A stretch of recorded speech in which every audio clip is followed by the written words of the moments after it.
those stories that I Am Second videos on YouTube or iamsecond.com, and so many people get out there and bare their soul about what their story is. And when I saw hers about 4 years ago, it's one of those that I'll never forget. I thought about the pressure, the Achievatron machine that she was stuck in.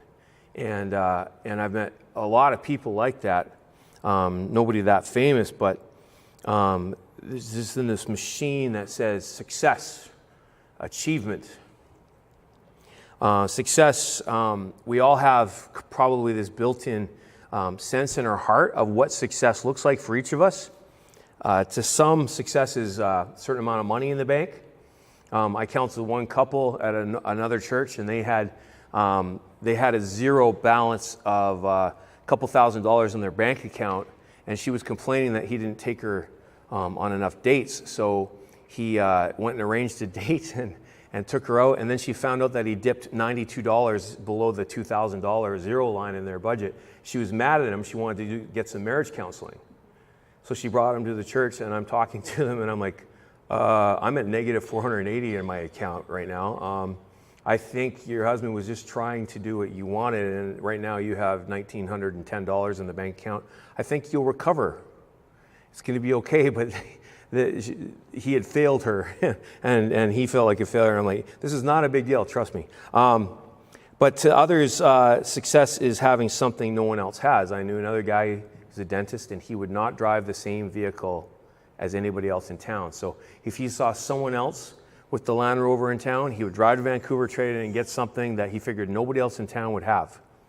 And literally, to others, success is being, like she talked about, a certain weight or being attractive to others. To other people, success is your kids doing very well. So if your kids aren't doing well and they're having a hard time at something, you feel like a failure when they're just a kid and they're just trying to sort it out. And we talked a few weeks ago about the fact that some people put all this money into education and their kid's going to, let's say, be a lawyer. And then 2 years into law school, the kid says, I'm going to be an artist. And you're like, oh no, my world's falling apart because you poured all this money into this kid and it's just a kid. For some kids in school, they sit down and they get in class and they look around them and they're like, I'm going to beat everybody in this class. I'm going to have the highest grade in this class. That's some kids they just built in. And when they don't, they feel like a loser, right? And you saw Shawn Johnson. She wanted to be the gold medalist in that one competition. She gets silver. And she's devastated by that, even though she had this flawless performance. And Seinfeld quips about the fact that silver is just first loser, right? And that's how she felt. She felt like a loser, even though like she's floating and doing these amazing things that no other human on the planet can do except for the gold medalist. And you think about how she felt. She's a beautiful girl, but she's not tall and skinny like the Barbies on Dancing with the Stars, right? Or, when you're an actor, you're an A-list actor if you get an Oscar, and then nobody remembers that you got the Oscar at this particular year. I don't know who won the Oscar in 1991, right? Who cares, right? Madonna, who's in her late 50s now, this is how she describes success in her own words. I have an iron will, and all my will has always been to conquer some horrible feeling of inadequacy in myself. So I push myself past one spell of it and discover myself that I've done something special, and then I get back to another stage and think I'm mediocre and uninteresting again and again. My drive in life is from this horrible fear of being mediocre, and that's what's pushing me. Even though I've become somebody, I still have to prove that I'm somebody all the time. My struggle has never ended, and it probably never will. So that's how Madonna feels about life and Grammys and success and money and millions of men thinking she was pretty, right? Jim Carrey carried around a check in his wallet for $10 million. And he wrote it himself. And he put it in his wallet until he got the $10 million paycheck for Dumb and Dumber. And then he had achieved success. And then he writes this: I think everybody should get rich and famous and do everything they ever dreamed of so they can see it's not the answer. Right? And now he's just paints in his garage. I saw him on that driving in cars with comedians getting coffee or something with Seinfeld. And he's a weird dude. But I think he experienced success and then found it was so deflating after that, right? One guy said that today The best people don't abuse alcohol, they abuse themselves to get success. And if you're thinking in merely human terms about success, some people get it and they finish a project, they feel like dynamite, or they get a certain salary. You make it to the Hall of Fame. I was looking at the Wall of Fame out there.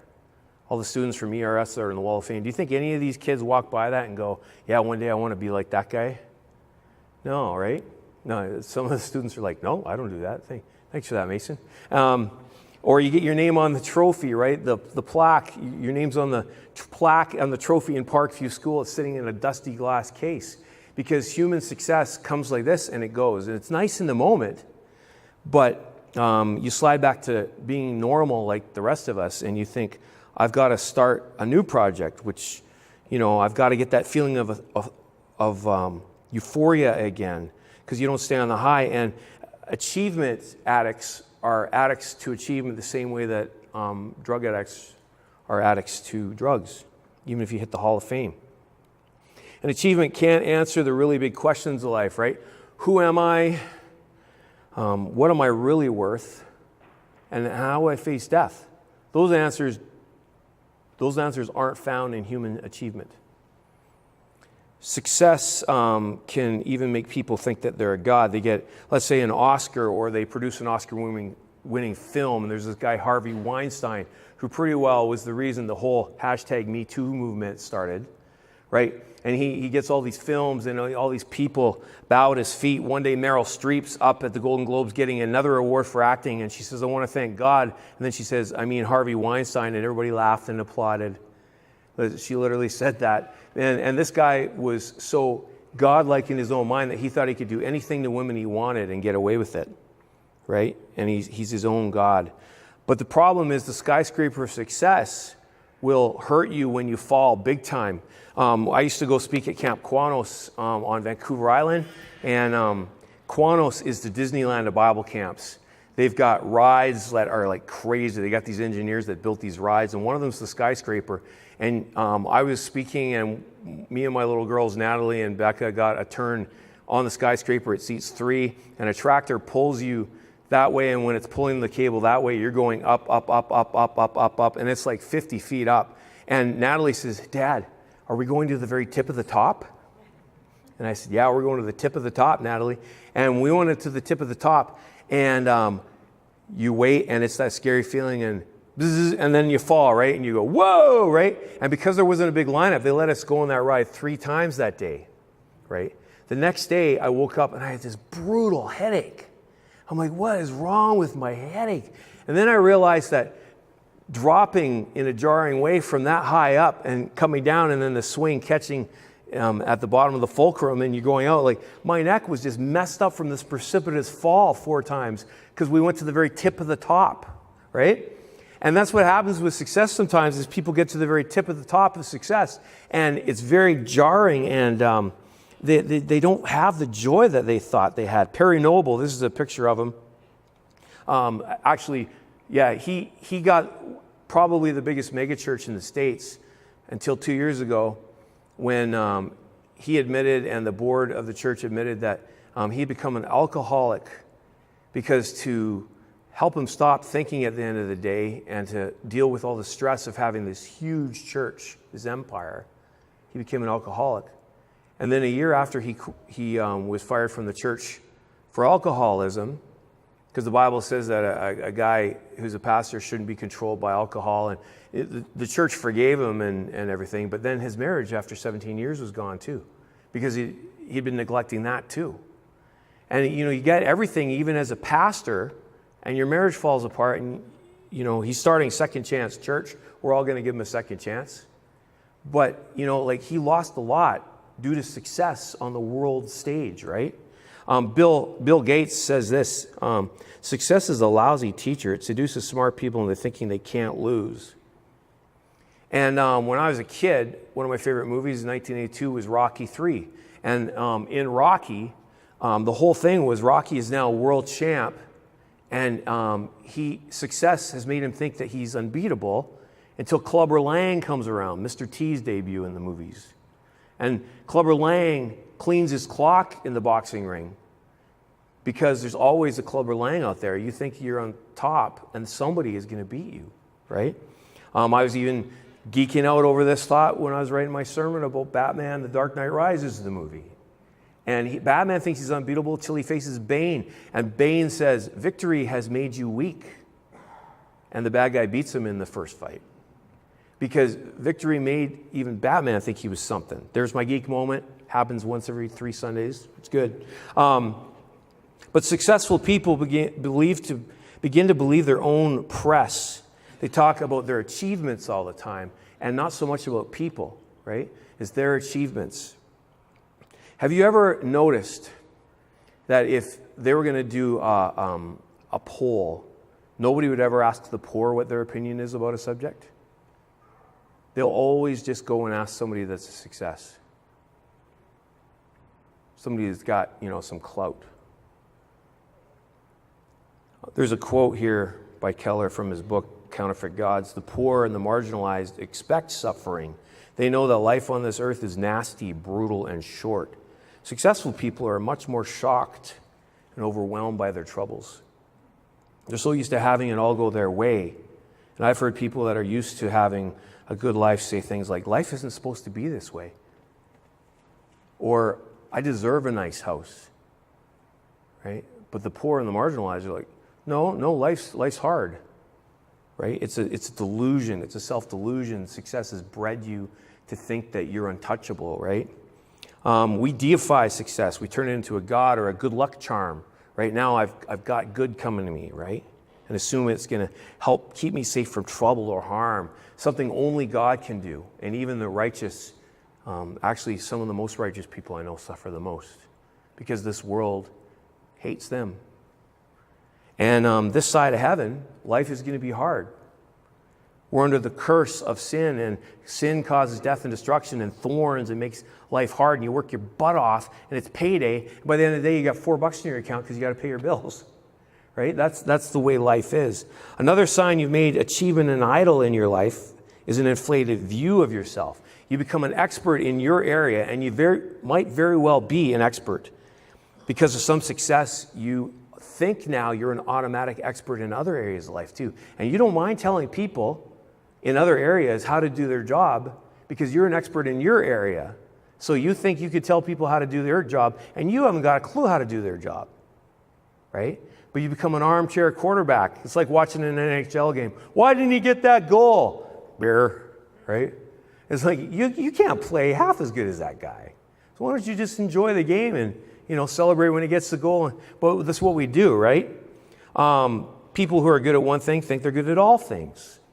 Psalm 135 says this about idols or fake gods like achievement. The idols of the nations are merely things of silver and gold shaped by human hands.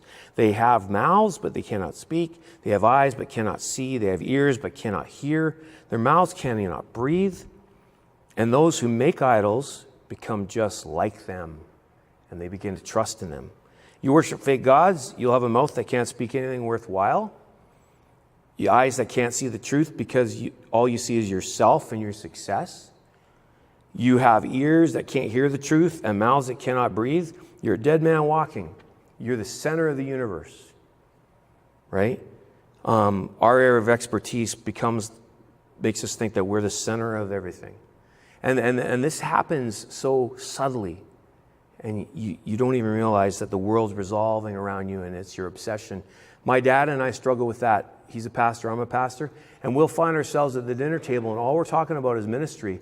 And his Sandra, my mom, and my Sandra, my wife, are sitting there going like, oh, around it again. Let them get their ministry talk out of the way so we can talk about life too. And what happens is I'll sit down at dinner and I'll tell Sandra all about my day. And then I realize for 15 minutes of dinner, I've used up talking about my work and what's going on. And I haven't asked her how her work day went. And her job is equally, if not more important than mine, because she's a missionary bringing the light and love to Jesus to the preschool where she works. And I haven't even asked her how things are going. Right? I ran into a pastor down at convention. The pastors get together every April, and I'm walking down the hallway with my coffee, getting ready to go to the next session. And this young pastor I know from another church who quit that church to go to a bigger church to be the youth pastor at that church, he stops me and he goes, hey, I heard Kim is the youth director at your church now, the youth pastor. And I said, yeah? And he says, you just let me know if there's any way I can help and coach her. Right? Because now he went from a church and went to a bigger one, and now he's an expert. And I'm like, right? And I walked away. I was like, you're not half as good a youth pastor as her. Traditional cultures, okay? They used to measure achievement in a different way than we did. Back then, the traditional culture was measured personal worth in terms of honor. Honor is given to those who fulfill their role in society, whether as a citizen, a father, a mother, teacher, etc. You did what we did for the good of society. Our culture, the modern culture, is all about self and individual. You get dignity by what you do. So dignity means the right of every individual to develop your own identity and yourself, free from any assigned role or category. So there's some good to letting somebody be themselves and not just put them in a pigeonhole them. But personal achievement is not good enough to be a good citizen now. You have to prove your own worth by what you do in your job. So we've bred this whole culture of success into people. Jesus, therefore, would maybe be a failure by today's standards because Jesus didn't start his career of traveling rabbi to tell the world about God's plan to save the world till he was 30, which was an old man in that culture, because he stuck around to be the carpenter when his dad died to take care of the rest of his brothers and sisters. He would rather, that was success to him. For 30 years, God is living among us as a nobody in a backwater town called Nazareth, raising his little brothers and sisters and helping his mom out because his dad died. But he wouldn't be a success, right? Because he didn't start his career till he's 30. There's a book called The Professionalization of Childhood Tim Keller talks about, and it says that we've got this achievatron we've constructed. And my wife teaches at a preschool, and some parents of preschool kids can't accept that it's a play-based learning environment. They need their kids learning math and alphabet at 2, right? And they can't relax and let kids just kind of learn on their own and come to that stuff. We've got this, I knew one family in town, their daughters were smart and they get A's, and they bring home these awesome report cards, and the father would be like, why didn't you get an A+? Well, it's a really hard subject, right? I met another family, and the kids had gone to hot lunch, and I saw the parents in the store, and I said, it was great your kid came to hot lunch. And they said, they did? They're not allowed to go to hot lunch. They've got to stay and do their homework at lunchtime while they're eating their lunch. And I was like, ooh, I just got that kid in trouble. Rats, right? That hot lunch rebel. But, you know, in regard to God and having him as the only God in your life, what Sean Johnson talked about is it reoriented her whole heart so that it wasn't about what she had to do to get her personal worth measured. It was about the fact that she was valued so much by God that he would come and die on the cross to pay for her wrongs and her misdeeds and just love her for her. That's how much she's worth, and she knows that now. That God would die for her, that he'd leave his throne in heaven and become a poor man to die for her. She feels loved by him now. Greed, fame, success, legacy building, it's all empty, right? That's what the Psalms are saying. It's emptiness. It's nothing but inheriting the wind. And you'll see some churches, and they're built in the name of somebody. So I think I got a picture of Ruth Morton Memorial Baptist Church in Vancouver. It's over 100 years old. It's a beautiful building. But Mr. Morton, John Morton, built the church in honor of his wife. So it's got her name on it. But by the time it was the 1980s, we started a Bible college. It was one of our churches. We started calling it Ruth Morgue Baptist Church because they had a nice building. They had $300,000 in the bank account, but there were like 15 people there that would get mad at you if you read something out of the NIV or the Message, because it was about the King James and they were so narrow-minded. They weren't doing any outreach or expansion. But it's, you know, it's built in someone's name. The Catholic Church in Blind Bay, I was talking to someone that used to go there, built for $1 million for a few people, and it was built because the priest wanted a legacy. This is my legacy, right? And they had a perfectly good church they were sharing with the United Church. And you got all these people, the priest moves or dies or moves away, and now the people stuck are paying the mortgage for his legacy, right? It's not worth it, right, to get your legacy. And the old success of church used to be ABCs: attendance, buildings, and cash. So I've got a good attendance, I've got a nice building, and I've got cash in the bank. I'm a good church. Nobody's ever asking if lives are getting changed or people are being helped in the community, right? And so we come to 2 Kings, that story I read about Naaman, and he's the ultimate insider, and he becomes the outsider because he's got leprosy. Now nobody can touch him, they can't be with him, and he's got the cancer or the AIDS of his day, and it's going to kill him. He's probably already lost a finger or two. Leprosy was horrible. There's no cure. And everybody thought, why would this rich, popular warrior guy get this? Because back then, the whole thing was if you're rich and popular and strong, God must like you. And the poor, they're nothing because they don't have anything. And here this guy runs into that wall of truth that we all run into, that life is hard and you're going to die one day. And he's like, I need help. And his men go and they do these raids because they're the ruling people. And they raid this one town and get this little girl as a maid for his wife, right? And her life was ruined. This little girl, at best, her and her family were made slaves. At worst, they took her and killed her family in front of her. And she's now a slave in Naaman's house. And he's dying of leprosy, right? Naaman and his friend, the king, send what would be millions and millions of dollars to the king of Israel and to Elisha the prophet to get a cure. He thinks he can buy God's favor like God's a vending machine, right? And he goes and visits Elijah at his house, and Elijah sends out his messenger boy to talk to him. Elijah doesn't even come out and talk to him. And he's so offended. I thought for sure, with all this clout and money, that the prophet would come out and he'd wave his hand over me and he's expecting some grand gesture and he'd be healed. And all I get is this message on a piece of paper that says, go wash in the muddy Jordan River 7 times. Are you kidding me? Right? He's totally offended because he thinks there's going to be something big and grand. But what God's trying to show this guy is that salvation's for anyone, good or bad, weak or strong. You're going to have to humble yourself like a little kid and go wash behind your ears in a muddy Jordan River. And he's just totally ticked, right? But he's got to learn that God's grace isn't because of his success. He's going to get grace the same way everybody does by just coming to God humbly and saying, I need to be cleaned, right? And Naaman's expended so much energy and he's got all this uppityness built into his soul now from his success. He's having a hard time accepting this. And one of his men says, dude, all he's asking you to do is go wash in the river. If you did something grand, like you got to go take the ring and dump it in Mount Doom, and a big task like that, then you're going to get healed. That's what Hollywood do, right?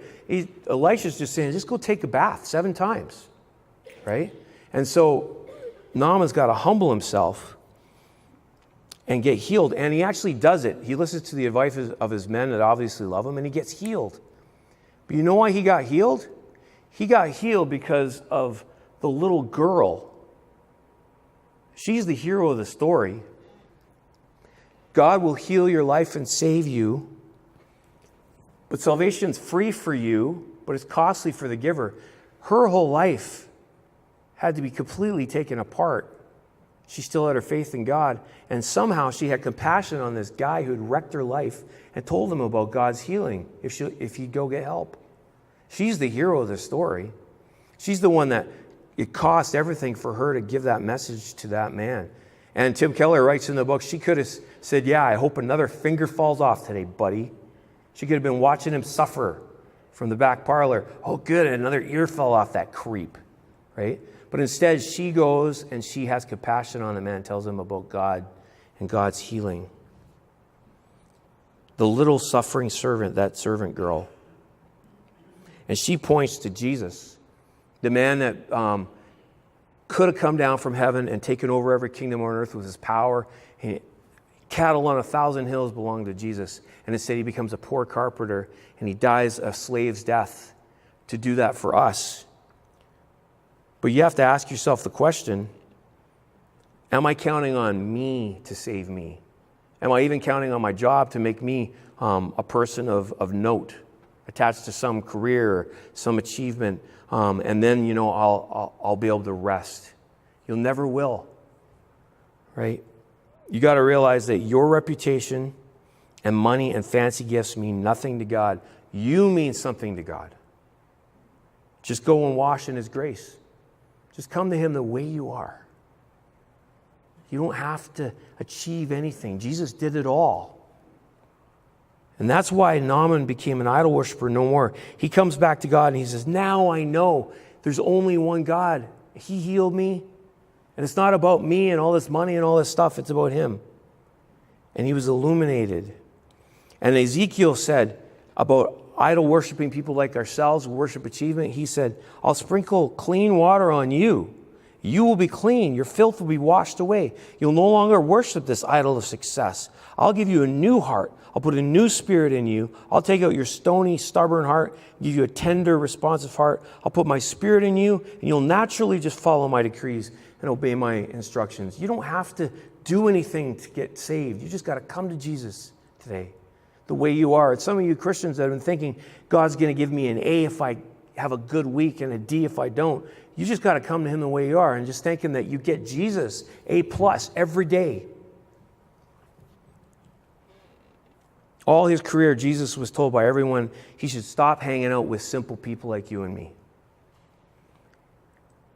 People who said, go to Jerusalem, unseat the Romans, ride this big white horse. Jesus says, no, I'll take a donkey. I'll be at eye level with everybody. When are you going to run for president, Jesus? When's your first TV special? When's your book deal?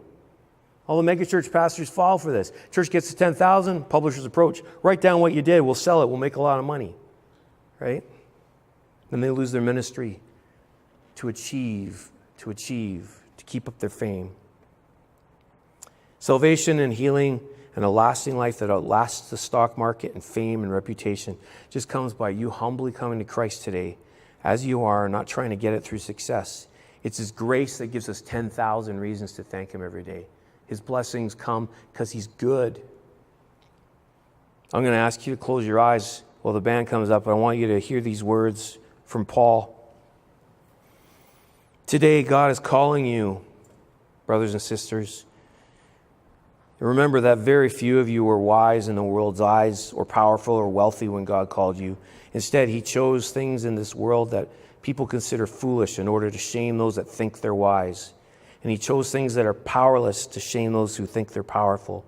God chose things despised by this world, things counted as nothing at all, and used them to bring to nothing what the world considers important. As a result, no one can ever boast in God's presence. And so, Lord, we come the way we are. And you just have to bow your head and your heart and just say, Jesus, I give you my life the way I am. Wash me clean. Heal me, restore my soul. Give me your life. And thank you that you love me. Lord, now we sing this song as a thank you to you. In Jesus' name, amen.